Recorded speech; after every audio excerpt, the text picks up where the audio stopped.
जय हिंद साथियों, स्वागत है आपको हमारे चैनल पीसीएस दर्पण पे। आज का जो सेशन देख रहे हैं रुक्मणी पब्लिकेशन का वॉल्यूम 2 बिहार बीएड राज्य स्तरीय संयुक्त प्रवेश परीक्षा 2024 के लिए जो ललित नारायण मिथिला विश्वविद्यालय द्वारा आयोजित द्विवर्षीय सत्र 2024 से 26 के लिए अति महत्वपूर्ण यह session CET BEd 2024 test series and question bank, इसमें मैंने क्वेश्चन बैंक आप लोगों को करा दिया है। यदि आप नहीं देखें तो उसे ज़रूर देखिए, अति महत्वपूर्ण है। प्रीवियस ईयर सॉल्व पेपर जो था मैंने इसका करा दिया है। अब इसका बहुत ही जल्द आप लोगों के लिए मास्टर वीडियो यानी कहिए तो मैराथन क्लासेस इसकी आने वाली है। ठीक है, सब्जेक्ट वाइज आएगी। अभी हम लोग कर रहे हैं टेस्ट सीरीज, जिसमें मैंने पहला टेस्ट सीरीज करा दिया है जो सेट नंबर 7 से कराया होगा मैंने। आज जो हम लोग करने वाले हैं टेस्ट सीरीज सेट नंबर 2, जो सेट नंबर कौन सी होने वाली है, इसका क्रम रहेगा 8वां नंबर। ठीक है, तो आइए इस सेशन को स्टार्ट करते हैं। आप हमारे चैनल पर नए हैं तो सब्सक्राइब कीजिएगा ताकि नेक्स्ट राउंड वीडियो सबसे पहले आप तक पहुंचेगी। इसमें टोटल 120 क्वेश्चन मिलेंगी, तो अपना स्कोर कमेंट सेक्शन में ज़रूर बताइए। तो चलिए स्टार्ट करते हैं इस सेशन को। हम लोग अपने दोस्तों में ज़्यादा से ज़्यादा शेयर कीजिएगा। तो देख रहे हैं टेस्ट सीरीज नंबर 2 आज का, जिसमें पहला सेक्शन क्या आता है हम लोग का, जनरल इंग्लिश कंप्रीहेंशन। तो आइए इस जनरल इंग्लिश कंप्रीहेंशन को पहला देता है दोस्तों पैसेज। तो पैसेज को आइए पढ़ते हैं और देखते हैं कैसा पैसेज है। देखिए, बोल रहा है सेक्शन 1 में जनरल इंग्लिश कंप्रीहेंशन, बोल रहा है डायरेक्शन दिया है कि क्वेश्चन नंबर 1 से लेकर 5 तक बनेगा इस पैसेज को यदि आप पढ़ते हैं तो आइए हम लोग इस पैसेज को पढ़ते हैं और देखते हैं कि पैसेज किससे रिलेटेड है। देखिए, बोल क्या रहा है यहाँ पे, read the passage given below and answer the question that follow by selecting the correct most appropriate option. आइए हम लोग पढ़ते हैं, देखते हैं क्या है। The art of Madhubani painting is traditional style developed in the Mithila region. अब देख रहे हैं ना किसके बारे में बोला गया है, मिथिला पेंटिंग के बारे में, जो कहाँ पे फेमस है, मिथिला रीजन में। ये बहुत ही, और ये ट्रेडिशनल स्टाइल अब बन चुका है। नेक्स्ट है in the villages around Madhubani Bihar. ये कहाँ पे पड़ता है, बिहार के मधुबनी जिला में है। Madhubani literally means a forest of honey. इसका मतलब क्या होता है, इसका मतलब होता है forest of honey.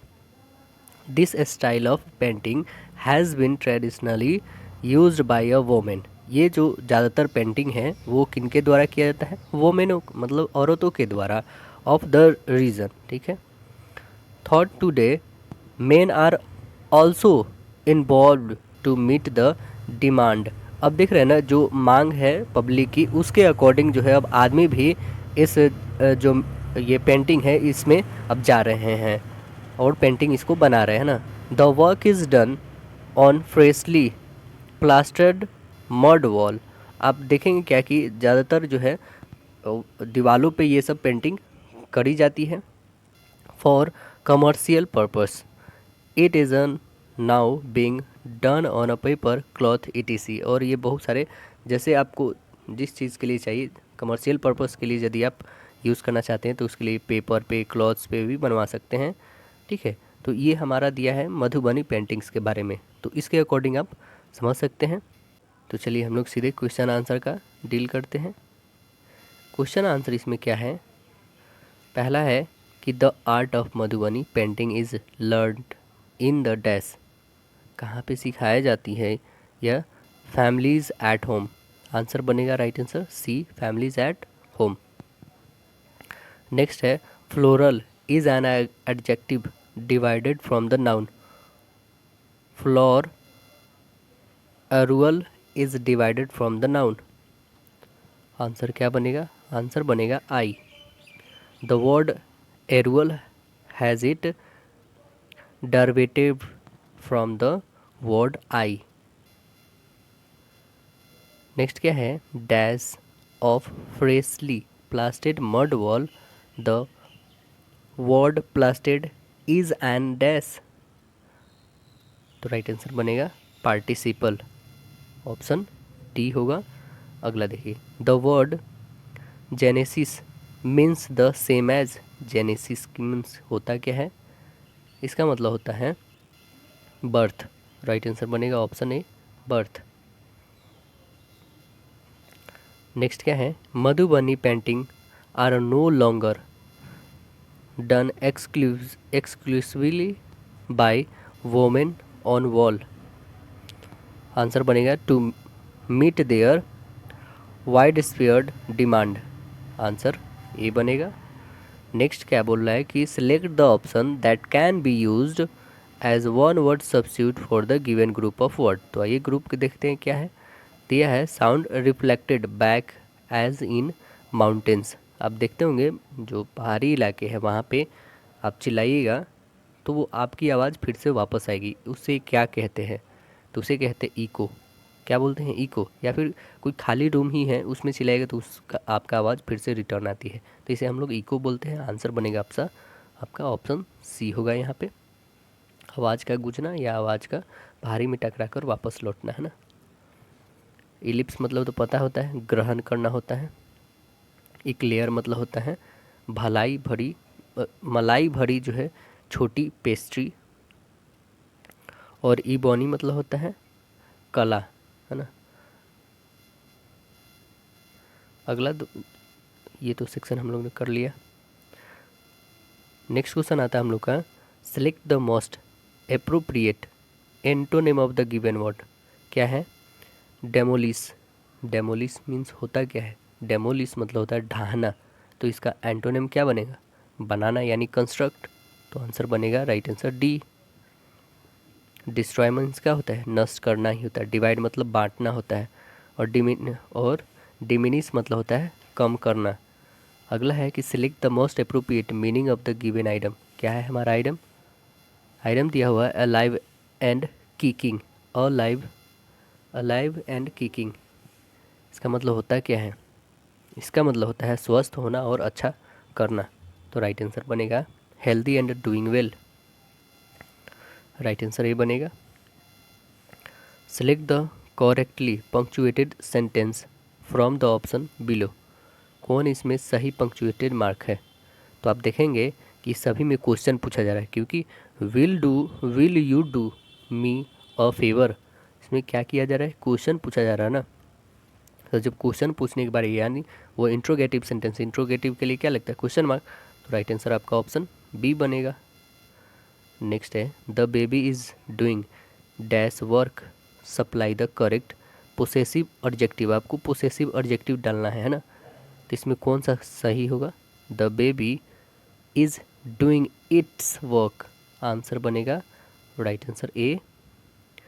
Next question देखिए, I was dash the match, fill in the blanks. I was dash the match मतलब मैं मैच देख रहा था ना।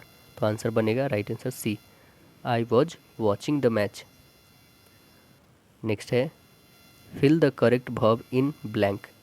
आई made him dash, I made him dash, I made him run. Answer बनेगा D, क्योंकि make, see, watch और behold ये सब जो है मेन वर्ब के बाद पहले ऑब्जेक्ट, फिर बी बेयर जो है इन्फिनेटिव है, मतलब इन्फिनेटिव विदाउट टू का प्रयोग करना चाहिए। इसलिए सही आंसर होगा आई मेड हिम रन।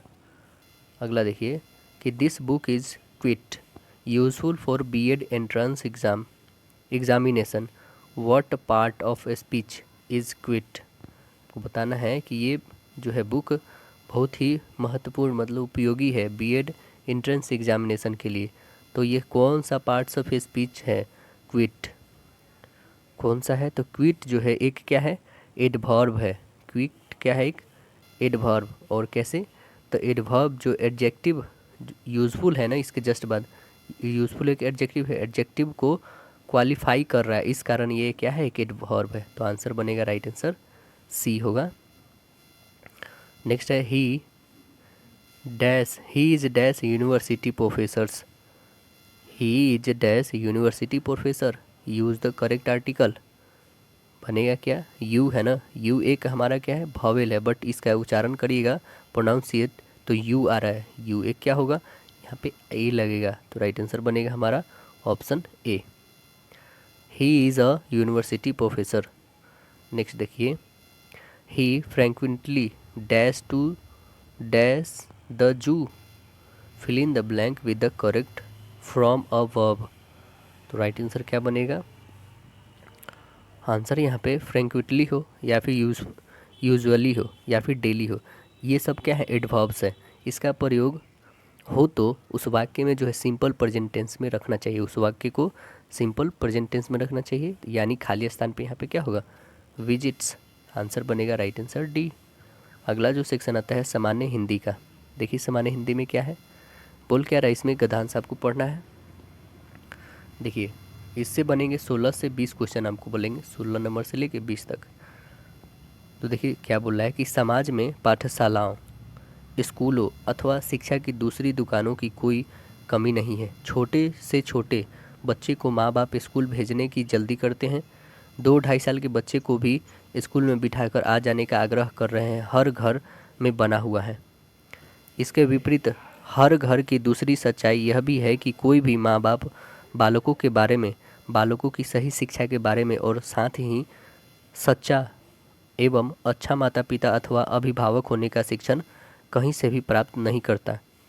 माता पिता बनने से पहले किसी भी नौजवान जोड़े को यह नहीं सिखाया जाता कि माँ बाप बनने का अर्थ क्या है। इससे पहले किसी भी जोड़े को यह भी नहीं सिखाया जाता है कि अच्छे और सच्चे दाम्पत्य की शुरुआत कैसे करनी चाहिए। पति पत्नी होने का अर्थ क्या है, यह भी कोई नहीं बताता। परिणाम साफ है कि जीवन शुरू होने से पहले ही घर टूटने बिखरने लगते हैं। घर बसाने की साला न आज तक कहीं खुली है और न खुलती दिखती है। समाज और सत्ता दोनों या तो संकट के प्रति सजरा नहीं है या फिर उसे अनदेखा कर रहे हैं, सजग नहीं है या फिर अनदेखा कर रहे हैं। तो देखिए इससे बना प्रश्न क्या है हमारा, कि घर के टूटने बिखरने का मुख्य कारण क्या है, बताइए क्या है। तो दाम्पत्य का अर्थ न जानना। आंसर बनेगा सी।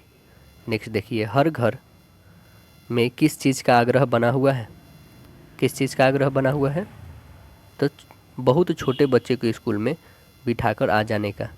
आंसर बनेगा डी। लेखक के लिए किसका शिक्षण प्राप्त करना जरूरी है। आंसर बनेगा अच्छे माता पिता बनने का। राइट आंसर सी। नेक्स्ट बोल रहा है क्या, कि माता पिता को बच्चे की सही शिक्षा के बारे में क्या जानना क्यों जरूरी है। माता पिता को बच्चे की सही शिक्षा के बारे में जानना क्यों जरूरी है, जिससे बेहतर समाज का निर्माण किया जा सके, इसलिए जानना जरूरी है। आंसर डी बनेगा। अगला क्वेश्चन है कि समाज और सत्ता किसके प्रति सजग नहीं है, किसके प्रति नहीं है, तो घर बसाने की शिक्षा देने वाली शाला खोलने के प्रति। आंसर बनेगा सी। अगला प्रश्न है, दिए गए वाक्यांश के लिए एक शब्द चुनना है। जो बात पहले भी न हुई हो उसे क्या कहेंगे, उसे कहेंगे अभूतपूर्व। आंसर बनेगा बी। आसानी से प्राप्त उसे सुलभ कहते हैं और जिस पर विश्वास न हो उसे अविश्वसनीय कहते हैं, और जो जल्दी मिले ही नहीं उसे तो दुर्लभ कहेंगे। आपको बताना है सही वर्तनी वाले शब्द का चयन करना है। बताइए इसमें सही कौन है। इसमें सही जो है आपका राइट आंसर डी बनेगा, खूबसूरती। आंसर डी होगा। नेक्स्ट है, दिए गए वाक्य में रेखांकित खंड को प्रतिस्थापित करने के लिए उपयुक्त विकल्प का हमें चयन करना है। सविता पढ़ाना लिखना जानती है। सविता जो है पढ़ाना लिखना जानती है, इसी के लिए हमें बताना है पढ़ाना लिखना के लिए। तो आंसर क्या बनेगा, साक्षर। राइट आंसर बनेगा डी। पढ़ाना लिखना जानने का अर्थ होता है साक्षर होना। अगला प्रश्न है कि त्याग का विलोम बताना है आपको। त्याग का विलोम क्या होता है, तो त्याग का विलोम होता है ग्रहण। आंसर बनेगा बी। परित्याग का विलोम त्याग होता है, बलिदान होता है। विग्रह का विलोम निराकार।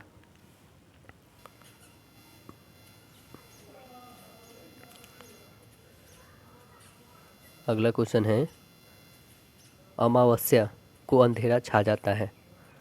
काले शब्द का विलोम बताना है, यानी यहाँ पे लाल है, काले शब्द समझिए बात को, इसका विलोम बताना है आपको ना। अमावस्या का विलोम क्या होगा, पूर्णिमा। राइट आंसर बनेगा डी, पूर्णिमा। अगला प्रश्न देखिए, उसने कहा कि मैं परिश्रमी हूँ, का सरल वाक्य क्या होगा? उसने कहा कि मैं परिश्रमी हूँ। इसका सरल वाक्य क्या होगा? इसका सरल वाक्य होगा उसने स्वयं को परिश्रमी कहा है। राइट आंसर ए बनेगा। जिस वाक्य में केवल एक उद्देश्य और विधेय रहता है ऐसे वाक्य को साधारण वाक्य कहते हैं। अनेक स्वतंत्र उपवाक्यों का एक समूह जो अर्थ के लिए एक दूसरे पर आश्रित नहीं होते हैं उसे संतुष्ट वाक्य यानी कंपाउंड सेंटेंस कहते हैं। संतुष्ट वाक्य को यौगिक अथवा संयुक्त वाक्य भी कहते हैं। संतुष्ट वाक्य। अगला है अष्ट धातु में कौन सा समास है? बताइए अष्ट धातु में कौन सा समास है? द्विगु समास है। आंसर ए बनेगा द्विगु समास। द्विगु समास का प्रथम पद संख्यावाचक और अंतिम पद संज्ञावाचक होता है। द्विगु समास का उदाहरण क्या है? चतुर्वेद, पंचपात्र, त्रिभुज, चतुर्वेद, त्रियोगी, दोपहर, ये सब द्विगु समास का उदाहरण है। अगला है स्वतंत्र में कौन सा उपसर्ग है? स्वतंत्र में कौन सा उपसर्ग है? स्व है। आंसर बनेगा बी स्व।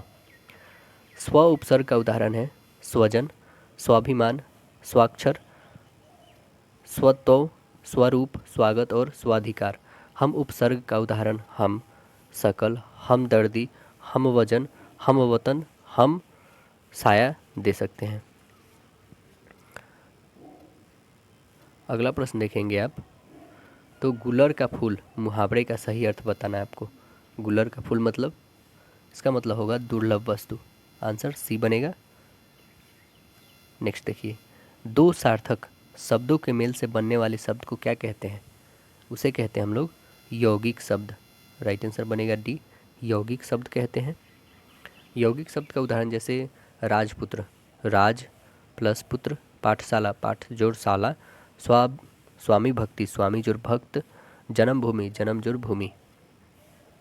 शब्द शक्ति के आधार पर शब्द के तीन नाम होते हैं, वाचक, लक्षक और व्यंजक। अगला जो खंड आता है हम लोग का तार्किक एवं विश्लेषणात्मक चिंतन है। देखिए इसमें पहला क्वेश्चन क्या है, कह रहा है क्या कि इस खाली स्थान पे क्या आने वाला अक्षर है बताना है आपको। तो के ये 11 पे आता है, ये 11, ये 17 यानी 6 इंक्रीज़ किया, यहाँ से ये 22 यानी यहाँ पे भी कितना इंक्रीज़ किया 5। अब जो आने वाले है वहाँ पे 4 इंक्रीज़ करेगा, 22 और 4 26 यानी कि कंफर्म है कि यही आने वाली है जेड। तो राइट आंसर क्या बनेगी हमारी? ऑप्शन नंबर सी, क्योंकि एक एक घट रहा है। अब बताना है जैसे पहला दूसरा से है तो तीसरा चौथा से कैसे संबंधित होगा ना। देखिए 8 जो है 576 आया है, वो कैसे आया है? तो आप देखेंगे क्या कि 8 का होल क्यूब करिए तो कितना आ जाएगा 512। 512 में आप 64 ऐड करिए, 8 का होल स्क्वायर, ये तो 8 की होल क्यूब और ये 8 का होल स्क्वायर, इस दोनों को मैंने ऐड करा तो कितना आ रहा है 4 2 6 7 576 आ रही है ना। सेम आपको यही करना है, 4 का होल क्यूब और प्लस 4 का होल स्क्वायर। होल क्यूब करिए तो 64, होल स्क्वायर करिए तो 16, 10 8, आंसर 80 आया। ऑप्शन नंबर आपका डी मिलेगा। अगला क्वेश्चन देखिए, दिए गए समीकरण को संतुलित बनाने के लिए दो संख्याओं को आपस में बदलना जाना चाहिए, तो वो कौन कौन सी अंक है जिसे बदल देना चाहिए? तो देखें आप ऑप्शन नंबर डी उठाइएगा ना, 35 और 28 को बदलिएगा तो आपके पास आंसर करेक्ट बनेंगे। राइट आंसर डी होगा। आपके पास दिया है कथन और निष्कर्ष, तो आइए हम लोग कथन और निष्कर्ष को देखते हैं। देखिए कथन क्या है हमारे पास कि सभी हेमलेट जो है वस्तुएं हैं, सभी हेमलेट, यहाँ पे सभी हेमलेट एच डालते इसके लिए वस्तुएं हैं, ठीक है वस्तुएं हैं, प्रोडक्ट भी लिख सकते थे, हमने वस्तुएं लिखे, ठीक है। और कुछ हेमलेट जो है वाहन है, कुछ हेमलेट जो है वाहन है, कुछ हेमलेट जो है वाहन है। अब देखिए क्या है हमारा निष्कर्ष। निष्कर्ष बोल कह रहा है कि कुछ वस्तुएं हेमलेट है, कुछ वस्तुएं जो है क्या हेमलेट है, बात तो सही बोल रहा है। नेक्स्ट देखिए, कुछ वाहन हेमलेट है, कुछ वाहन जो है हेमलेट है, ये भी सही, बिल्कुल सही है। कुछ वाहन वस्तुएं हैं, कुछ वाहन जो है वस्तु, ये भी है, यानी हमारा तीनों निष्कर्ष क्या निकल रहा है, सही निकल रहा है। तो आइए देखते हैं ऑप्शन नंबर, राइट आंसर बनेगा सभी निष्कर्ष 1 2 3, ऑप्शन नंबर आपका सी फॉलो करेगा। अगला देखें, उस विकल्प का चयन करें जो शब्द आपस में जो संबंध नीचे दिए गए वाक्य के बीच में है। कान, कर्ण छेद, कान का जो है कर्ण छेद, तो आपको बताना है इसका क्या बनेगा। त्वचा का मुहासा, आंसर बनेगा बी, राइट आंसर। जिस प्रकार कर्ण छेद मतलब टिनिस्टस कान से संबंधित ये एक बीमारी है, उसी प्रकार मुहासा जो है त्वचा से संबंधित एक बीमारी है। अगला देखिए, आपको बताना है, ये घुमाने की अनुमति नहीं है फिगर को, और बताना है ये फिगर जो है किस ऑप्शन में है। तो बताइए किस ऑप्शन में है ये, इसे सही से देखिएगा तो ऑप्शन नंबर कौन सा मिलेगा आपका, बी में अनिहित मिलेगा, तो राइट आंसर बनेगा ऑप्शन बी। अगला है, दिए गए पैटर्न आपको बताना है लुप्त संख्या क्या आने वाली है यहाँ पे। तो आप देखेंगे कि 350 350 जो है हमारे पास, इसको भाग 50 से करिए तो कितने आ जाएंगे, 7 को आप मल्टीपल 8 से करिए, 56 आ गया ना, यानी 7 जो आ रहा है उससे बस एक इंक्रीज करके मल्टीपल कर देना है। चलिए नेक्स्ट देखते हैं हम लोग। वैसे ही 48 से इसको डिवाइड करिए, 192 को 8 टाइम्स में डिवाइड होगा, सभी में 8 से मल्टीपल करना है, ठीक। इसमें जैसे हमने डिवाइड करा तो हमारे पास जो भी आया है 350 डिविजिबल बाई 50, और यहाँ पे मल्टीपल करना है 8 से। वैसे ही यहाँ पे भी 192 डिविजिबल बाई 48 मल्टीपल 8 करना है, ठीक। जो भी आए उसको मल्टीपल 8 ही करना है। यहाँ पे भी सेम वही करना है कि x को डिवाइड करना है आपको 30 से और मल्टीपल करना है 8 से, ठीक है, क्योंकि यहाँ पे कुछ नहीं मतलब x डाल दिए हम। तो चलिए आप इसे डिवाइड करिएगा तो क्या आता है, आप देखेंगे कि x divisible by 30 multiple 8 equal 40 है। तो वाट इक्वल डिविजिबल 30 इक्वल 8 से काटिएगा तो 5 टाइम्स में, ये डिवाइड में है, ये जाएगा तो मल्टीपल में, यानी कितना हो जाएगा 150। तो आंसर बनेगा हमारा right answer A. Next question देखें, इसमें बताना है तार्किक अर्थपूर्ण जो है अर्थपूर्ण क्रम को व्यवस्थित करना हमें। तो कौन सा होगा क्रम, आप देखेंगे सबसे पहले दाखिला किया जाता है, उसके बाद कक्षा में जाता है आदमी, उसके बाद परीक्षा होती है, तब अंकन होता है, तब उसका परिणाम आता है। तो आंसर कौन सी बन रही है ऐसे, राइट आंसर ऑप्शन बी बन रही है हमारी, है ना। अगला देखिए, उस संख्या का चयन करें जो निम्नलिखित वाट की जगह पे स्थान आ सकता है। तो देखिए 58 से 73 कितना बढ़ा, 15, यहाँ से ये 26, यहाँ से 39, यहाँ से 55, तो यहाँ से कितना बढ़ेगा हमें नहीं पता। चलिए अब देखें कि यहाँ से 15 बढ़ा है, ये 26, ये 39, ये 55, ठीक। अब देखिए ये 15 और 26 के बीच में कितनी की गैप आ रही है, ये 11 बढ़ रहा है, यहाँ से 13, यहाँ से 16। अब देख रहे हैं दोनों के बीच की गैप कितनी है, 2 3, फिर अगला 4 आएगी ना, 4, तो यानी 55 है। यहाँ से जो है हमारा इंक्रीज जो करेगा कितना करेगा 75, क्योंकि यहाँ से बढ़ रहा है 16 के बाद 20 बढ़ेगा, 4 बढ़ना मतलब 20 बढ़ेगा, तो इसमें 20 जोड़ दिएगा 75, यानी इसमें 75 ऐड करिए तो कितना आंसर आ जाएगा, 193 में 75 ऐड करिए, 8 6 कैरी 1 268, तो राइट आंसर हमारा ऑप्शन नंबर ए बनेगा। नेक्स्ट है कि खाली स्थान की जगह पर क्या आने वाला है। तो देखें ये 4 3 7 3 10 3 13 3 16, यानी पी से स्टार्ट, पी तो हमारा बी डी सी है, ए मतलब कैंसिल होगा। अब देखिए वाई के बाद जेड, जेड के बाद ए, बी यानी सी आना चाहिए, तो सी इसके पास भी है, इसके पास, यानी बी भी कैंसिल। अब बच गया सी, या तो डी आने वाला है हमारा। नेक्स्ट है के, के के बाद है 2 घटा मतलब 11 से 9, 9 से 7, 7 से 5, 5 से 3 होना चाहिए, यानी सी होना चाहिए, तो सी आपका आंसर कटा, यानी ऑप्शन नंबर डी आ गया। अगला देखिए, उस विकल्प का चयन करें जो तीसरे पद से संबंध है दूसरे पहले से? सूक्ष्मदर्शी, दूरदर्शी, आवर्धक ग्लास, आंसर बताइए। आवर्धक ग्लास, बाइनाकुलर्स, आंसर बनेगा राइट आंसर बी। अगला प्रश्न देखिए, चंद्रमा रात में तो सूर्य दिन में, आंसर डी बनेगा। अगला देखिए, इसका लिखा गया है कोड भाषा, तो CAD का मान बताना है किसके बराबर हुआ। तो अब देखेंगे क्या कि ई जो है 5 पे आता है, उसका होल स्क्वायर 25, जी 7 पे आता है, उसका 49, एक ए पे आता है, उसका स्क्वायर एक ही रहेगा। तो आपको भी लिखना है 3, 3 का स्क्वायर 9, एक का एक रहेगा, 4 का 16, यानी आपका ऑप्शन नंबर ए बन रहा है। नेक्स्ट देखिए, कूट भाषा में इसको ये लिखा गया है, तो इसको क्या लिखेंगे हम लोग, इसको क्या लिखेंगे? तो आप देखेंगे क्या, जेड से जेड मतलब एक भी नहीं बढ़ा, ई से क्यू कितना बढ़ा, 12 बढ़ा। तो आपको भी एच तो एच रखना ही है, आई 9 पे होता है, 9 12 9 21, यानी यू बस एक ही ऑप्शन है, राइट आंसर बी।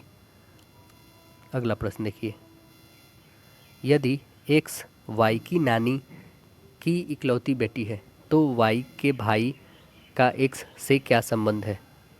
क्या संबंध है? तो यह जो है इसके बेटा है, आंसर सी बनेगा। अगला देखिए, अरुण ने कहा दीपक की माँ मेरे पिता की पत्नी की माँ है, दीपक का अरुण से क्या संबंध है? दीपक का अरुण से क्या संबंध है? तो दीपक का अरुण से संबंध है माँ का भाई, आंसर डी बनेगा।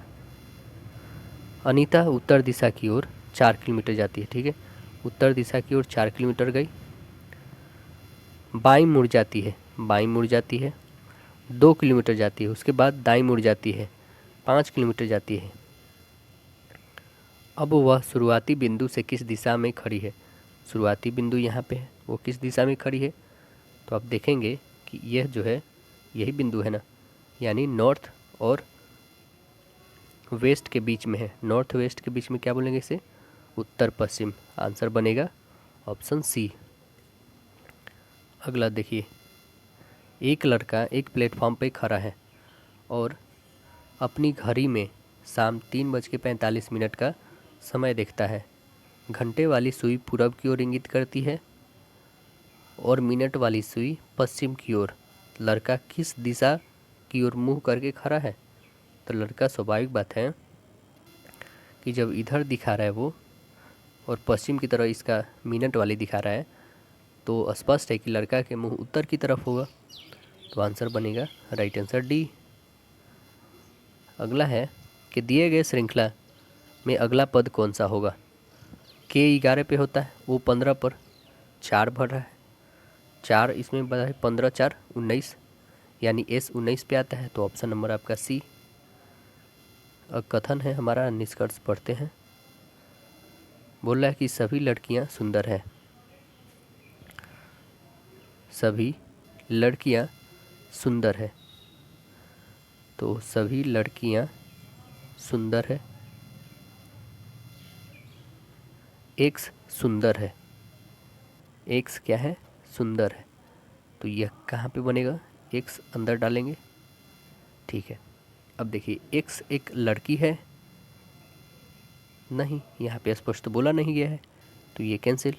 सभी सुंदर लोग लड़कियां हैं, ये भी नहीं, ऐसा कुछ बात नहीं है, तो राइट आंसर हमारा क्या बनेगा, ना तो ऑप्शन 1 ना ही ऑप्शन 2, तो राइट आंसर बनेगा हमारा ऑप्शन नंबर सी। अगला देखिए, बोल क्या रहा है कि 21 जून 2027 के 5:47 पर, शाम 5:47 से जून 2028 तक, 22 जून 2028 तक 5:39 शाम के बीच बीती समय अवधि कितनी है? तो ये टोटल जो होगा आपका 366 डे, 23 घंटा 52 मिनट, आंसर ए बनेगा। दिए गए आरेख में टी शिक्षक है, टी एक क्या है, टीचर है, ठीक। वृत्त एस है, वृत्त एस जो है छात्रों के लिए है, ये स्टूडेंट्स है, और पी जो है प्राचार्य के बारे में दिया गया है, निरूपित करता है। क्षेत्र 1 से लेकर 7 तक संख्याएं दर्शाए गए। तो आरेख के नीचे दिए गए प्रश्न का उत्तर देना है आपको। क्या है? उस क्षेत्र का चयन करें जो उन शिक्षकों को निरूपित करता है जो ना तो छात्र है ना प्राचार्य है। तो कौन है वो? ना तो ये होना चाहिए और ना ही ये होना चाहिए। तो बस बच गया एक 5। तो ऑप्शन नंबर आपका डी राइट आंसर। देखिए फिर हमारे पास तर्क आया। क्या है देखते हैं क्या है। क्या स्थानीय अस्पतालों द्वारा टीकाकरण के लिए जागरूकता कार्यक्रम आयोजित किए जाने चाहिए? तर्क क्या है हमारा कि हाँ, इससे महामारी को रोकने में मदद मिलेगी। दूसरा तर्क है हमारा नहीं, यह अस्पताल की जिम्मेदारी नहीं है, अधिकारियों का कार्यभार बढ़ जाएगा। तो आंसर क्या बनेगा हमारा? राइट आंसर बनेगा ए। केवल तर्क मजबूत एक है, हाँ यह महामारी को रोकने में मदद करेगी। अगला प्रश्न देखिए, नीचे दिए आकृति में कितने त्रिभुज है आपको काउंट करके बताना है। तो इसमें काउंट करिए कितने आ जाएंगे आपको। टोटल 18 त्रिभुज निकलेंगे इसमें। आंसर सी बनेगा। अगला क्वेश्चन है कि दिया गया 3 किसी न किसी तरह समान है, एक अलग है, वो बताना है। देखिए कौन तीनों समान है और एक अलग है। तो आप देख रहे हैं ना, ये तीनों एक दूसरे से इक्वल है बट ये सबसे अलग है। तो आंसर कौन सा बन रहा है? राइट आंसर डी बन रहा है। अगला जो सेक्शन आता है हम लोग का खंड 4 सामान्य जानकारी के बारे में। देखिए इसमें पहला प्रश्न क्या है कि ग्लोब पर अक्षांश की सबसे लंबी रेखा इनमें से कौन सी है? बताइए कौन सी है? भूमध्य रेखा इसमें। आंसर बी बनेगा। भूमध्य रेखा पृथ्वी की सतह पर उत्तरी ध्रुव एवं दक्षिणी ध्रुव के समान दूरी पर ग्लोब के मध्य में स्थित एक काल्पनिक रेखा है। भूमध्य रेखा पृथ्वी की उत्तरी गोलार्ध और दक्षिणी गोलार्ध में विभाजित करती है। भूमध्य रेखा पर वर्ष भर रात और दिन बराबर होता है। भूमध्य रेखा की उत्तरी ओर 23.5 डिग्री को कर्क रेखा कहते हैं, वह दक्षिणी ओर 23.5 डिग्री को मकर रेखा कहते हैं। पृथ्वी को अपनी अक्ष पर झुकी होने के कारण दिन और रात छोटा बड़ा होता है। एक देशांतर का अंतर होने पर समय में 4 मिनट का अंतर होता है। 2 देशांतर के बीच 4 मिनट का अंतर होता है। मानचित्र एवं ग्लोब पर पाई जाने वाली प्रतिच्छेद रेखाओं को भौगोलिक रेखा जाल कहते हैं, यानी मानचित्र प्रक्षेपण। अगला है कि किस भारतीय शहर को भारत की सिलिकॉन वैली के रूप में जाना जाता है? कौन सा है? तो यह है ऑप्शन डी, बेंगलुरु को बोलते हैं। और जानते हैं हम लोग भौगोलिक उपनाम। भारत के हॉलीवुड मुंबई को कहते हैं, डायमंड हार्बर कोलकाता को, रैलियों का नगर नई दिल्ली, खुशबुओं का शहर कन्नौज को, पहाड़ी का मलिका नेतरहाट को, फल उद्यानों का स्वर्ग सिक्किम को, कोयटम की दादी मलयाला को, पवित्र नदी गंगा को। अगला क्वेश्चन है राउत नाचा कहाँ का प्रसिद्ध आदिवासी नृत्य है? राउत नाचा कहाँ का प्रसिद्ध आदिवासी नृत्य है? आंसर बनेगा छत्तीसगढ़। राइट आंसर होगा डी कर्मा जो लोक नृत्य है कहाँ का है? झारखंड का। पंडवानी यह भी छत्तीसगढ़ की है।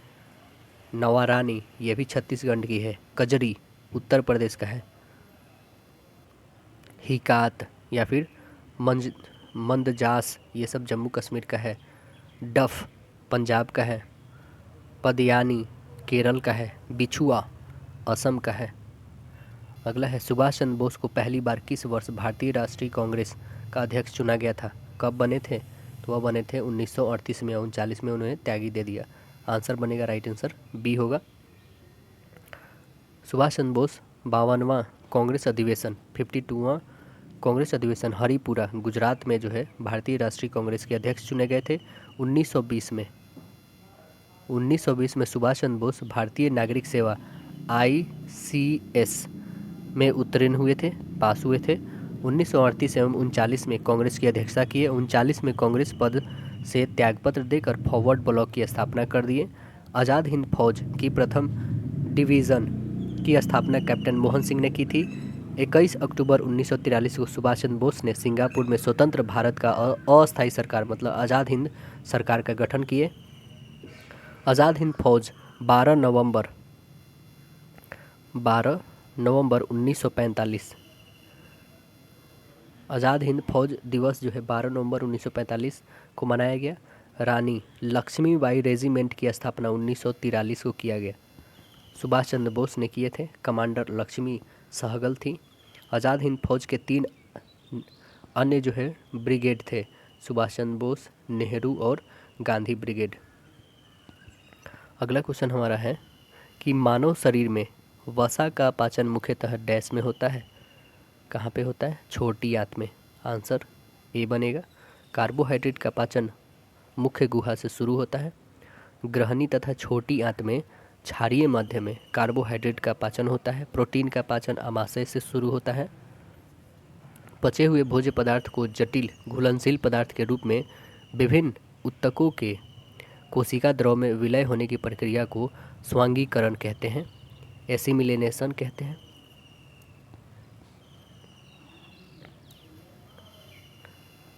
निम्नलिखित में से कौन सा दर्रा सिक्किम को चीन से जोड़ती है? कौन सा दर्रा है? नाथुला दर्रा। आंसर बनेगा सी, नाथुला दर्रा। पहाड़ियों एवं पर्वतों क्षेत्र में पाए जाने वाले आवागमन के प्राकृतिक मार्ग को क्या कहते हैं? दर्रा कहते हैं। जलेपला दर्रा सिक्किम को लहासा से जोड़ता है। नाथुला और जलेपला बस 2 ही तो दर्रा है सिक्किम राज्य में।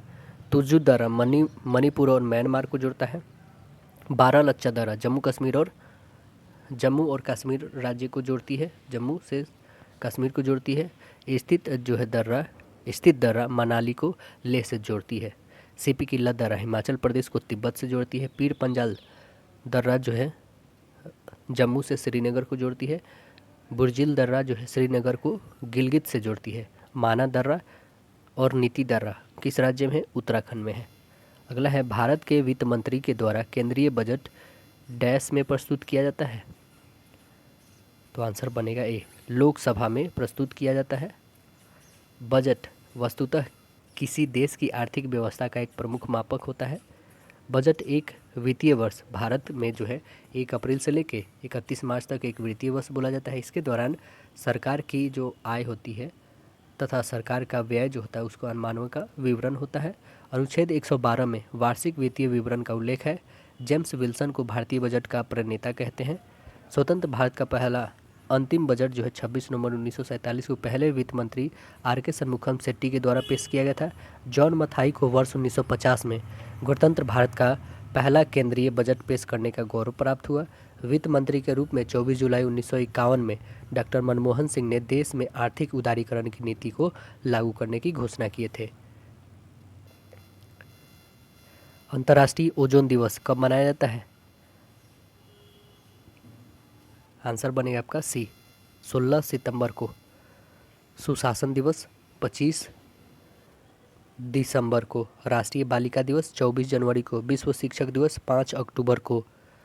विश्व छात्र दिवस 15 अक्टूबर को। विश्व शौचालय दिवस 19 नवंबर को। विश्व आत्महत्या रोकथाम दिवस 10 सितंबर को। और राष्ट्रीय शिप परिवहन दिवस 29 मार्च को मनाते हैं। अगला है शिक्षा को भारतीय संविधान में किस सूची के अंतर्गत रखा गया है? कौन सी सूची के अंतर्गत? समवर्ती सूची। आंसर बनेगा बी, समवर्ती सूची के अंतर्गत। मूल संविधान में समवर्ती सूची में कुल 47 विषय का उल्लेख किया गया था। 42वें संविधान संशोधन द्वारा राज्य सूची को निकालकर 5 विषय को समवर्ती सूची में रखा गया। इस प्रकार वर्तमान में समवर्ती सूची में कुल अभी कितने विषय हैं? 52 है। समवर्ती सूची के विषय पर कानून बनाने का अधिकार संघ तथा राज्य सरकार दोनों की होती है। बनाए गए कानून के विषय में मतभेद होने पर केंद्र सरकार द्वारा बनाया गया कानून ही मान्य होता है।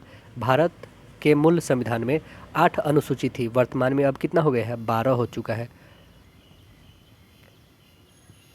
अगला क्वेश्चन क्या है हम लोग का कि भारत के महान्यायवादी के संबंध में निम्नलिखित में से कौन सा कथन सही नहीं है? कौन सही नहीं है? तो आंसर आपका डी, उन्हें संसद में मतदान का अधिकार होता है, उनको नहीं होता है। आंसर बनेगा राइट आंसर डी होगा। अनुच्छेद 76, अनुच्छेद 76 में भारत में महान्यायवादी के पद की प्रावधान की गई है। अनुच्छेद 88, अनुच्छेद 88 के अंतर्गत एक संघीय मंत्री और महान्यायवादी संसद के किसी भी सदन में भाग ले सकते हैं। वर्तमान में महान्यायवादी कौन है? के वेणुगोपाल है। महान्यायवादी की नियुक्ति कौन करते हैं? राष्ट्रपति के द्वारा किया जाता है।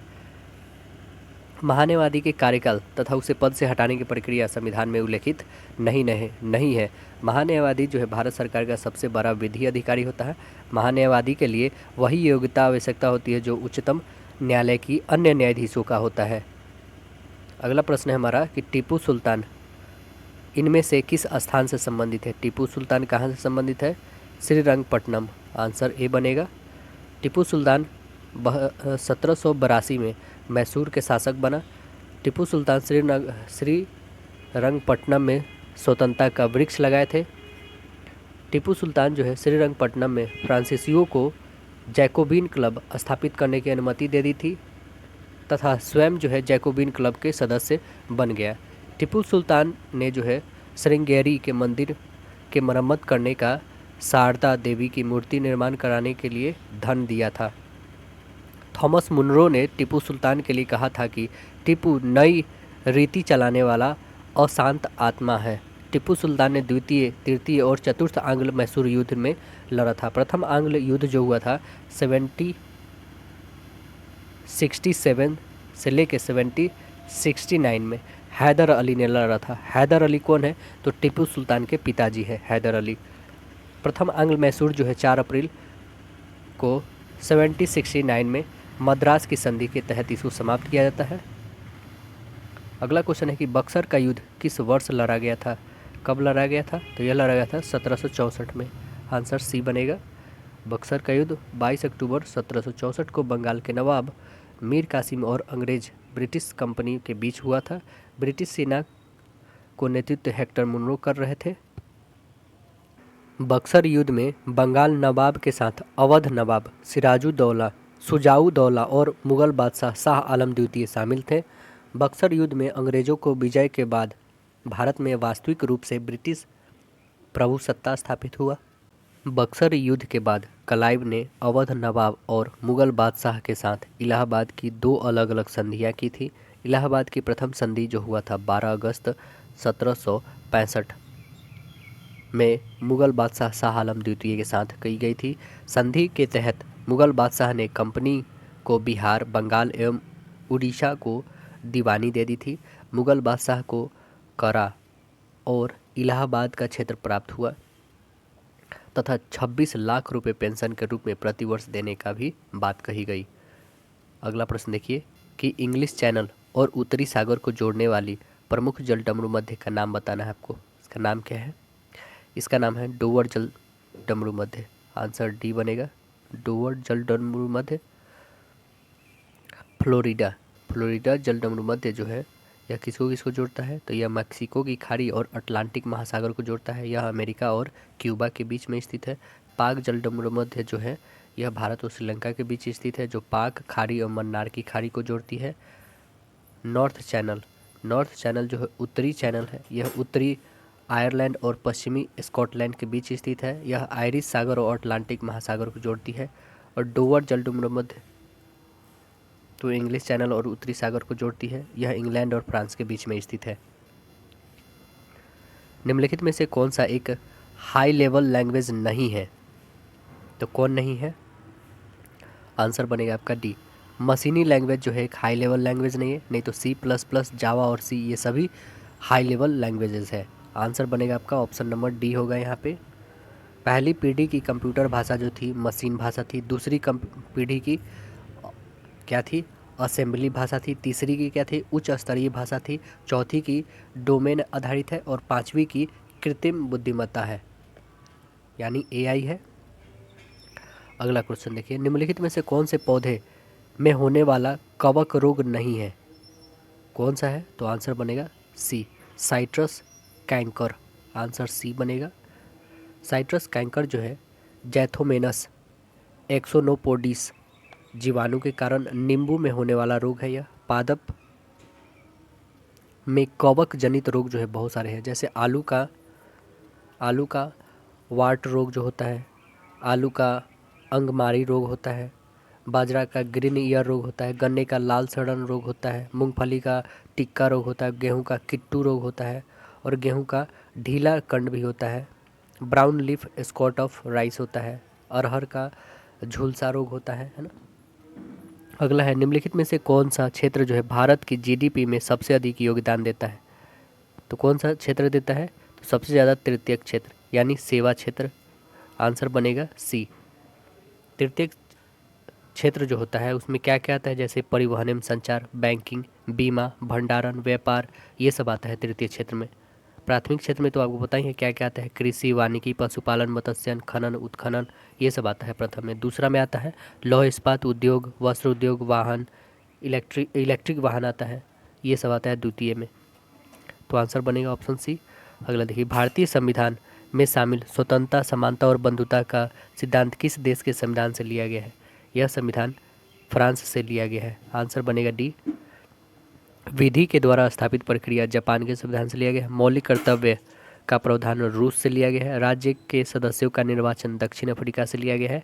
राष्ट्रपति के चुनाव की पद्धति आयरलैंड संविधान से लिया गया है। वही राष्ट्रपति पर महाभियोग तो यूएसए से लिया गया है। न्यायपालिका की स्वतंत्रता यूएसए के संविधान से लिया गया है। संस्थात्मक शासन प्रणाली, एकल नागरिकता प्रणाली, विधि निर्माण प्रक्रिया, ये सब ब्रिटेन से लिया गया है। अगला है, महात्मा गांधी के नेतृत्व में असहयोग आंदोलन कब से कब तक चलाया गया था? यह 1920 से 22 तक चलाया गया था। आंसर डी बनेगा। सितंबर 1920 में कोलकाता में संपन्न भारतीय राष्ट्रीय कांग्रेस के विशेष अधिवेशन में महात्मा गांधी ने असहयोग के प्रस्ताव को प्रस्तावित किए थे, जिसका सी आर दास जी ने विरोध किया था। नागपुर अधिवेशन में असहयोग प्रस्ताव सी आर दास ने प्रस्तावित किए थे। गांधी के द्वारा असहयोग आंदोलन 1 अगस्त 1920 को शुरू किया गया था। 5 नवंबर 1920 को ऑल इंडिया कांग्रेस कमेटी के अधिवेशन में गांधी जी ने असहयोग आंदोलन शुरू करने एवं 1 वर्ष के भीतर स्वराज प्राप्त करने का नारा दिया था। असहयोग आंदोलन से जनता के मन में ब्रिटिश शक्ति का भय हट गया था। मोहम्मद अली को सर्वप्रथम असहयोग आंदोलन में गिरफ्तार किया गया था। मोहम्मद अली जिन्ना, एनी बेसेंट, विपिन चंद्र पाल कांग्रेस के असहयोग आंदोलन में सहमत नहीं थे, अतः उन्हें कांग्रेस छोड़ दी। चौरी चौरा कांड के कारण जो है महात्मा गांधी ने असहयोग आंदोलन को वापस ले लिया, जो 1922 में हुआ था। प्रांतीय सस्यता को भारत सरकार अधिनियम डैश के तहत वर्णित किया गया है, 1935 के तहत। आंसर बनेगा बी। यह अधिनियम भारत में पूर्ण उत्तरदायी सरकार के गठन में एक मील का पत्थर साबित हुआ। यह एक लंबा और विस्तृत दस्तावेज था जिसमें 321 धाराएं हैं, 321 धाराएं और 10 अनुसूची थी। इस अधिनियम में प्रस्ताव का अभाव था। इसके द्वारा वर्मा को अलग कर दिया गया था। वर्मा जो वर्तमान में म्यांमार के नाम से जाना जाता है। इसके अंतर्गत देश की मुद्रा और साख पर नियंत्रण के लिए भारतीय रिजर्व बैंक की स्थापना की गई। उसने मताधिकार का विस्तार किया। लगभग 10% जनसंख्या को मत अधिकार मिला था। 1935 में भारत शासन अधिनियम की मुख्य विशेषताएं: पहला, अखिल भारतीय संघ, प्रांतीय सस्यता, केंद्र में द्वैध शासन की स्थापना, संघीय न्यायालय की व्यवस्था, ब्रिटिश सांसद की सर्वोच्चता। अगला क्वेश्चन देखिएगा कि सकल राष्ट्रीय उत्पाद में अवमूल्यन घटाने पर प्राप्त राशि को क्या कहा जाता है? उसे कहते हैं हम लोग शुद्ध राष्ट्रीय उत्पाद। क्या कहेंगे? शुद्ध राष्ट्रीय उत्पाद बोलेंगे। अगला क्वेश्चन देखिएगा, इसमें होगा शुद्ध राष्ट्रीय उत्पाद। निम्नलिखित में कौन सी वेबसाइट शिक्षा से संबंधित नहीं है? कौन नहीं है? तो आंसर देखिएगा, राइट आंसर बी बनेगी। www.onlinesbi.com। ये क्या है? SBI के लिए, स्टेट बैंक ऑफ इंडिया के लिए है। अगला प्रश्न देखिए कि मानव शरीर में मौजूद सबसे कठोर पदार्थ कौन सा है? सबसे कठोर कौन है? दांत की परत जो है सबसे कठोर है। मानव खोपड़ी में हड्डियों की कुल संख्या कितनी है? 29 है। चेहरे में हड्डियों की कुल संख्या कितना है? 14 है। कान में कुल हड्डियों की संख्या कितनी है? 6 है कान में। अगला है, निम्नलिखित में से कौन सा विटामिन के की कमी के कारण होता है? रक्त के थक्का जमने की विफलता, आंसर सी बनेगा। ऑप्शन नंबर सी यहाँ पे बनेगा। विटामिन के की रासायनिक नाम क्या है? फिलोक्विनोन है। बच्चे का लिंग निर्धारण किससे होता है? बच्चे का लिंग निर्धारण जो होता है गुणसूत्र से होता है, आंसर ए बनेगा। बच्चे का निर्धारण जो है उसके गुणसूत्र से। मनुष्य में कुल कितने गुणसूत्र जोड़े होते हैं? कुल 23 होते हैं। इसमें से कौन सी बीमारी सामान्यतः मच्छरों के द्वारा फैलती है? कौन है जो मच्छर के द्वारा फैलती है? मलेरिया, आंसर डी बनेगा। मलेरिया सामान्यतः मच्छरों द्वारा फैलती है। मलेरिया मादा एनोफिलीज मच्छर के काटने से होता है। मलेरिया रोग प्रोटोजुआ के कारण होता है। अगला प्रश्न है कि निम्नलिखित में कौन सा जानवर पराध्वनि उत्पन्न कर रहा है? पराध्वनि उत्पन्न कर सकता है तो कौन कर सकता है? परपोसेस कर सकता है, आंसर डी बनेगा। परपोसेस जानवर जो है पराध्वनि उत्पन्न कर सकता है। चमगादड़, चूहा, डॉल्फिन आदि ये सब पराश्रव्य तरंगें उत्पन्न करती है। पराध्वनि तरंगे जो है 20,000 हर्ट्ज से ऊपर की ध्वनि को कहते हैं। और श्रव्य तरंगे 20 हर्ट्ज से लेकर 20,000 के बीच तक को कहते हैं, जो हमारी कानें सुन सकता है। उससे ऊपर को नहीं सुन सकता है, 20 हर्ट्ज से नीचे को भी नहीं सुन सकता है। निम्नलिखित में किस अभिक्रिया में ऑक्सीजन हवा में मुक्त होती है? निम्नलिखित में किस अभिक्रिया में ऑक्सीजन हवा में मुक्त होती है? तो आंसर बनेगा बी, प्रकाश संश्लेषण। राइट आंसर बनेगा बी। अगला है, जब कोई वस्तु वितीय पथ पर गति करती है तो घूर्णन करती हुई वस्तु जब केंद्र की ओर लगने वाला बल क्या कहलाता है? केंद्र की ओर लगने वाला बल अभिकेंद्रीय बल कहलाता है, आंसर डी बनेगा। अभिकेंद्रीय बल। अभिकेंद्रीय बल बराबर क्या होता है? mv²/r होता है। अगला क्वेश्चन देखिए कि मेंडलीव की आवर्त सारणी में ऊर्ध्वाधर कॉलम को डैश कहा जाता है? उसे कहते हैं हम लोग समूह, ग्रुप कहते हैं, आंसर बनेगा बी। अब देखेंगे कि जो वर्टिकली रहती है उसे हम लोग क्या कहते हैं? ग्रुप कहते हैं, उसे कहते हैं वर्ग, है ना। और जो हॉरिजेंटली रहती है उसे कहते हैं आवर्त यानी पीरियड कहते हैं।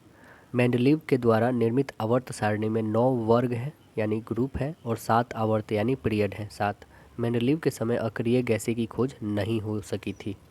अगला है, वायुमंडलीय अपवर्तन के कारण सूर्योदय और सूर्यास्त में लगभग कितनी देरी हो सकती है? लगभग 2 मिनट, आंसर बनेगा सी, 2 मिनट हो सकती है।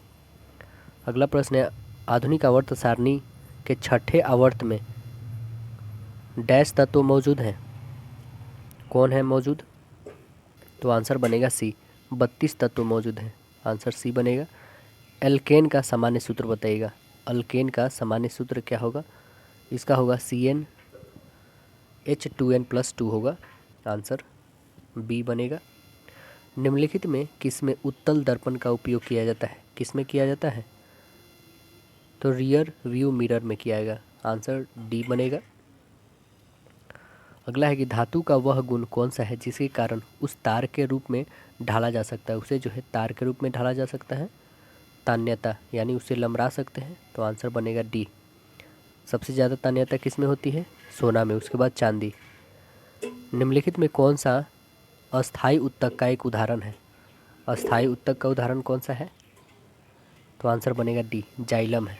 जाइलम का कार्य क्या होता है? जल को जड़ से लेकर पत्तियों तक पहुंचाना। अगला है, यदि एक बंदूक से गोली चलाई जाती है और बंदूक पीछे की ओर आती है तो बंदूक में गतिज ऊर्जा क्या होगी? गतिज ऊर्जा क्या होगी? गोली से कम होगी, आंसर बनेगा डी। प्रतिवर्ती धारा का आविष्कार किसने किया है? कौन किए हैं? तो निकोला टेस्ला किए हैं, आंसर बनेगा ये। प्रतिवर्ती धारा का आविष्कार टेस्ला के द्वारा किया गया है। निम्नलिखित में कौन सा मानव आहार नाल का भाग नहीं है? कौन नहीं है? तो आंसर बनेगा बी, वायु कोशिका जो है यह मनुष्य की आहार नाल नहीं है। अगला प्रश्न देखिए कि कंप्यूटर के किस भाग को उसकी मस्तिष्क कहा जाता है? किस भाग को कहते हैं? तो आंसर बनेगा ऑप्शन नंबर सी, CPU को। भारत में निर्मित प्रथम नाभिकीय रिएक्टर कौन सा है? कौन सा है नाभिकीय रिएक्टर? तो आंसर बनेगा डी, अप्सरा है। Right answer D. कब? 1956 में बना था। उसके बाद साइरस 1960 में, फिर पूर्णिमा 1 बना था 1972 में, पूर्णिमा 2 1974 1984 में, फिर पूर्णिमा 3 1990 में, फिर ध्रुव बना था 1985 में। अप्सरा का जो स्थापना जो है बार्क मुंबई में किया गया था। अगला क्वेश्चन देखते हैं। तो अगला जो सेक्शन आता है हम लोग का, विद्यालय में शिक्षा एवं ज्ञान का वातावरण। देखिए इसमें पहला प्रश्न क्या बन रहा है। पहला है कि शिक्षा में ICT का उपयोग करते हुए आविष्कारशील सोच के लिए भविष्य के कार्यस्थल में निम्नलिखित में कौन सा कौशल आवश्यक नहीं है। कौन सा कौशल आवश्यक नहीं है? तो आंसर बनेगा आपका राइट आंसर डी होगा यहाँ पे, जिम्मेदारी। राइट आंसर क्या बनेगा? जिम्मेदारी। अगला प्रश्न देखिए कि शिक्षण की प्रभावशीलता को किस संदर्भ में आंका जाना चाहिए। किस में आंका जाना चाहिए? तो छात्रों के सीखने के परिणाम में आंका जाना चाहिए। आंसर डी बनेगा आपका। अगला प्रश्न है कि प्रभावशाली बालकों के शिक्षा कार्यक्रम में होना चाहिए। क्या होना चाहिए? तो सभी होना चाहिए। कक्षोन्नति होनी चाहिए, विशिष्ट पाठ्यक्रम होना चाहिए, पाठ्यक्रम सहयोग, पाठ्यक्रम सहगामी क्रियाएं भी होनी चाहिए। तो आंसर डी बनेगा। सृजनशील बालक की विशेषता नहीं है। क्या नहीं है? तो आंसर बनेगा डी, मंद बुद्धि। आंसर डी बनेगा। अगला है कि बाल केंद्रित शिक्षा में निम्नलिखित में से कौन सा तत्व नहीं है। कौन तत्व नहीं है? निष्क्रियता नहीं है। आंसर बनेगा बी, निष्क्रियता नहीं है। अगला प्रश्न है कि भाषा शिक्षण के माध्यम से बालक दूसरे की बात समझने और अपनी बात कहने में होते हैं। क्या होते हैं? समर्थ होते हैं। आंसर बी बनेगा। कक्षा में किसी वस्तु का वास्तविक स्वरूप चित्र के द्वारा स्पष्ट किया जाना संभव न होने की स्थिति में प्रयोग करना उचित होगा। आंसर बनेगा आपका डी, प्रतिरूप होगा, मॉडल। आंसर डी बनेगा आपका। अगला प्रश्न है कि शिक्षक डैश के अलावा निम्नलिखित में सभी को करते हुए समस्या समाधान को विद्यार्थियों के लिए मज़ेदार बना सकते हैं। सभी के लिए बना सकते हैं। आंसर बनेगा बी, जब विद्यार्थी स्वयं से कोई कार्य करने की कोशिश कर रहे हो तो उनमें परिपूर्ण की अपेक्षा करने में। तो आंसर राइट आंसर बी बनेगा आपका। अगला है कि तथ्य की व्याख्या करने, भविष्य की घटनाओं का अनुमान लगाने और अनुभवों के परिणाम का एक सिद्धांत या सिद्धांतों का एक सेट सामान्यतः क्या कहलाता है? यह कहलाता है थ्योरी, सिद्धांत कहलाता है। आंसर बी बनेगा। बुद्धिमत्ता का सिद्धांत इसमें से किस प्रकार का नहीं है? किस प्रकार का नहीं है? वेस्टलर सिद्धांत नहीं है। आंसर सी बनेगा। अगला प्रश्न है कि राष्ट्रीय शिक्षा नीति 2020 प्रस्तावित करती है कि मूल्यांकन एक निश्चित अवधि में बच्चे के प्रगति का पता लगाने के लिए महत्वपूर्ण है। आंसर बी बनेगा। नेक्स्ट है क्वेश्चन कि एक विद्यार्थी अपनी गलती के बिंदुओं को जानने के लिए अपने द्वारा प्रस्तुत कार्य का विश्लेषण करता है। वह क्या कर रहा है? तो वह कर रहा है ए और बी। आंसर होगा स्वमूल्यांकन और रचनात्मक मूल्यांकन। शिक्षण अधिगम प्रक्रिया को शुरू करने से पहले एक कुशल अध्यापक का क्या करना चाहिए? एक कुशल अध्यापक को अधिगम परिस्थिति उत्पन्न करनी चाहिए। आंसर राइट आंसर सी बनेगा।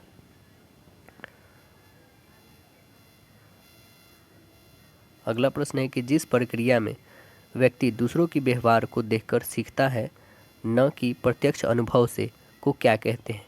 उसे कहते हैं सामाजिक अधिगम। आंसर ए बनेगा, सामाजिक अधिगम कहेंगे उसे। अगला है निम्नलिखित में से कौन एक कोच के रूप में प्रधान की भूमिका नहीं है? कौन नहीं बताइए? आंसर बनेगा सी, चुनौतीपूर्ण कार्य प्राप्त करने में सहायता करना। आंसर सी बनेगा। अगला है आपका कि डैश में एक अध्यापिका और 2-4 विद्यार्थी एक सहयोगिक गुट बनाते हैं और एक एक करके लक्ष्यांश पर संवाद को आगे बढ़ाते हैं तो उसे कहते हैं अन्योन्य शिक्षण, अनुयोन्य शिक्षण कहते हैं। आंसर ए बनेगा आपका राइट आंसर। अगला प्रश्न है कि विद्यालय आधारित आंकलन मुख्य रूप से किस सिद्धांत पर आधारित होता है? किस पे आधारित होता है? तो आंसर बनेगा आपका राइट आंसर डी। यह जो है बाह्य परीक्षकों की अपेक्षा शिक्षक अपने शिक्षार्थियों की क्षमताओं के बेहतर जानते हैं। आंसर डी बनेगा। अगला है कि इस बात का पूर्व कथन करना सरल है कि अभियोग्यता परीक्षणों के द्वारा किसी व्यवसाय में डैश की कैसी स्थिति होगी, कैसी होगी, असफलता। आंसर ए बनेगा। बालक के लिए खेल का महत्व है, बालक के लिए खेल का महत्व क्या है, सभी है, मानसिक विकास, सामाजिक विकास और शारीरिक विकास। आंसर बनेगा आपका डी। अगला क्या है हमारा कि यदि कक्षा शिक्षण के दौरान कक्षा के छात्र सकारात्मक प्रक्रिया नहीं करते तो इसके कारण आपके ख्याल में इसमें ढूंढा जा सकता है, क्या ढूंढा जा सकता है, सभी। उस विषय में जो छात्र को पढ़ाया जा रहा हो, उस बात जो छात्रों को सिखाई जा रही है, उस शैली में, जिस शैली में छात्र को पढ़ाया या सिखाया जा रहा हो। तो आंसर डी बनेगा इसका। राष्ट्रीय पाठ्य चर्चा फ्रेमवर्क 2005 ने अपनी समझ डैश से प्राप्त की थी, किससे प्राप्त की थी, तो रचनावाद से। आंसर सी बनेगा। RTE एक्ट 2009 के अनुसार शिक्षा के हेतु प्रति सप्ताह कार्य घंटा कितना है, 45 घंटा। आंसर बनेगा सी। अगला है निम्नलिखित में से कौन सा विश्व का कहवा पतन के नाम से जाना जाता है, तो कौन सा है, सैंटोस। आंसर बी बनेगा, विश्व का कहवा पतन के नाम से जाना जाता है। भारत में सबसे अधिक कहवा उत्पादन कर्नाटक में होता है। सैंटोस ब्राज़ील के दक्षिण पूर्व तट पर स्थित समुद्री बंदरगाह है। यहाँ से विश्व की सबसे अधिक कॉफ़ी का निर्यात किया जाना के कारण विश्व का कहवा पतन कहा जाता है इसे। विश्व में भारत में जो है विश्व के उत्पादन का केवल 4.5% कहवा पैदा होता है। कहवा के लिए औसतन 15 से 18 डिग्री सेल्सियस होने चाहिए। वर्षा जो है लगभग 150 से 250 ml होनी चाहिए, सेंटीमीटर होना चाहिए। अगला है संयुक्त सैन्य अभ्यास मित्र शक्ति 2023 का आयोजन भारत और किस देश के साथ किया गया है, भारत और श्रीलंका के बीच में किया गया है। एक्सरसाइज मित्र शक्ति 2023 वीर गार्जियन नामक सैन्य अभ्यास भारत और जापान के बीच में आयोजित किया गया है। लास्ट क्वेश्चन है हम लोग का कि राष्ट्रीय शिक्षा नीति 2020 के अनुसार आंकलन के लिए अंतर्निहित सिद्धांत क्या होनी चाहिए, क्या होनी चाहिए, तो आंसर बनेगा सी, सभी विद्यार्थियों के लिए उनका सीखने और विकास का अनुकूल करना। आंसर सी बनेगा। आशा है दोस्तों वीडियो पसंद आएगा। फिर मिलते हैं अगले सेशन में, जब तक के लिए धन्यवाद।